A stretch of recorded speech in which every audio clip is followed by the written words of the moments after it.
That's a good step. What's going to bridge the East-West divide right now? Nothing.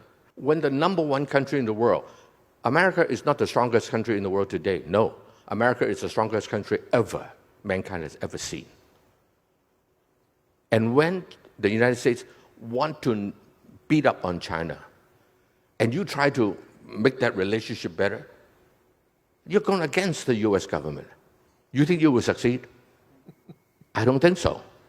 You look at what they do. It is not what they say.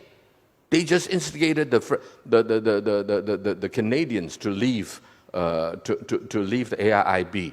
Do you think that the Canadian decided on its own? I was in Italy. I was with Mario Monti. We were talking about them leaving the Belt and Road Initiative. Right. And do you think that Italy made that decision on its own? You are either naive. If you believe so, then you're either So you believe I mean, the United States has talked about economic coercion coming from China, where China's come back and said it's diplomatic coercion from the United States. Well, you've seen it with the friendshoring, with chip manufacturing going to Japan, going to Germany, going back to the United States. Do you think this is all being driven by coercion by various powers? I'm going to ask you, Stephen. I just asked the questions. I'm asking. My answer is, Steve, what do you think? I cannot say. Okay. This I is don't not think the Stephen Engel fireside chat. I don't think you're that naive, right, Stephen? No, I'm not that naive. Good, thank you. You answer yourself. You answer my question. So if there is no answer to the East-West divide, where are we going to be in 10 years? I happen to not be that pessimistic about the U.S.-China relations. First of all, I don't believe that it will get to a kinetic war. Kinetic war, a physical bang, bang, you're dead. Of course, today's war is not just with guns and gunpowders, right? It is very much cyber, it is space, it is currency, right? Of course, trade, many other things. So from that perspective, short of just shooting at each other, the war is already ongoing.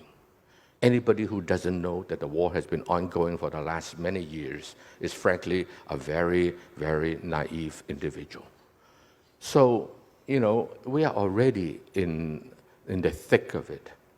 But can we be competitors without conflict? Yes, we can, but not if one party wants to make the other side, beat the other side down. I'll give you some numbers. Sure. When Japan became 15-20% of the economy of the United States, America began to be worried. And so when it get to 30%, that was 1985 in Plaza Accord, right? Jim Baker pushed the U.S. dollar down and inflated the Japanese yen. The economy took another 10 years for it to begin to wane in Japan. By 1995, 10 years after Plaza Accord, it was at 71% of the United States GDP. But that's because of the currency double, right? So if you take away the currency issue, then it is only 35. What is it today? 21. So Jim Baker succeeded in 1985. Now, let me give you the number of China's economy as a percentage of U.S. economy in the years 1980, right after the economic opening, and then 90, 2000, 2010, 2020, okay? I'll give you those numbers. They are 6 point some, 12, 2000. They were at 12%. They joined WTO, 10 years later, 2010, it was 40%. 2020, it was 71%. And then 2021, it was 76%. And last year, it was still at 76%. You think America will not try to beat you down? Read American history. Well, sure. I remember in the 80s when the U.S. auto industry came to Reagan and they said, you need to slap tariffs on the Japanese imports because they're killing us. And Reagan turned around and said, build a better car. Right. Right? I wish Reagan is still around to say that. Now, then there's another set of events.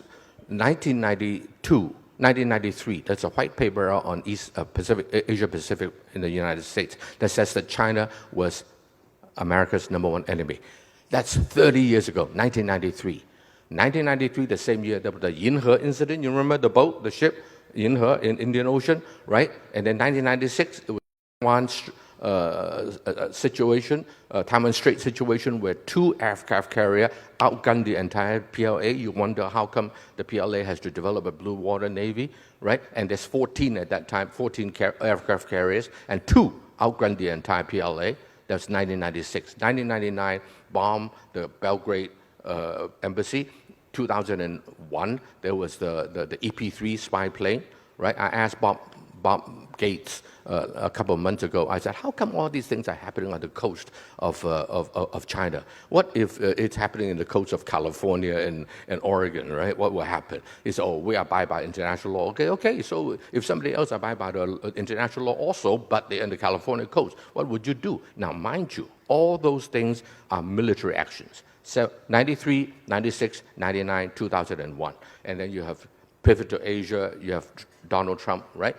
And then the break point came in 2021, March 18, 19, in Alaska. I won't go into detail because time is up. The young lady is standing there already.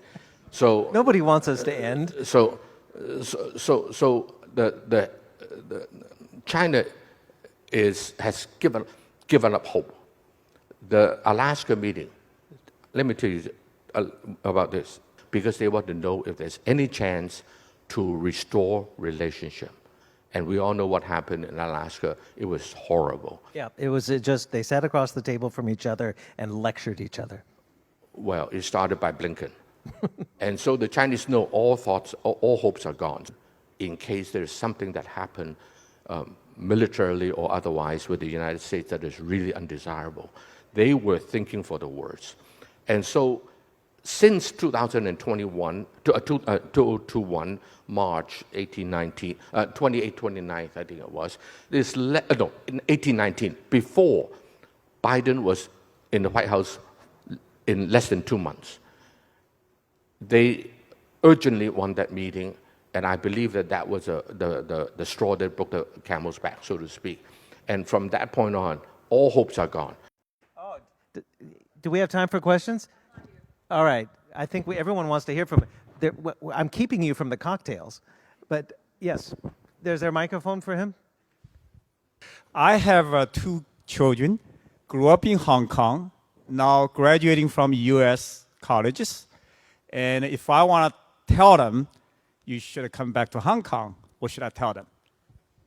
Well, I had lunch with one of my mentees, which is exactly in the same position as your 2 sons.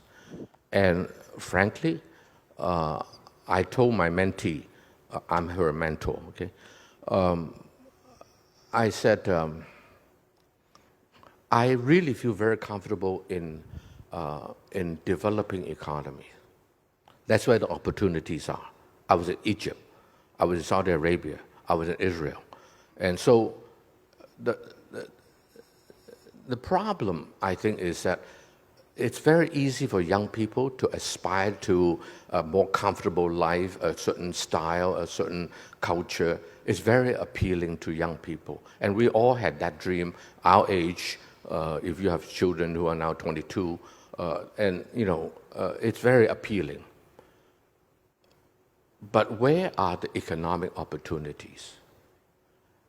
And in fact, nowadays, it is becoming unsafe to live in many parts of the world. I told you I went around the world twice in the last 6 weeks. And I saw homeless people in tents all over the place in many cities. And anti-Asian sentiment. It is just not safe. I'm not talking about politics. I'm not talking about ideology. I'm talking about personal security. And so I'm very fortunate that my son, when they were young, I took them to developing economies. So my son loves India, for example. And he lived like a local in Beijing when he graduated from university. So I think that the thought, the thinking of many people today still want to send the children to the West. I mean, I feel bad for these people. They have no idea what is there. Hey, I did okay. in the West. You were born in 1966. Yeah, and came to Asia in You are 1990. You're an old man now. But what about your sons? It is just not safe in many parts of the world. So I think that, for economic opportunities, I would go to developing economies, including China, but not exclusively. Any other urgents? Okay, we'll give one more, can we? We have time.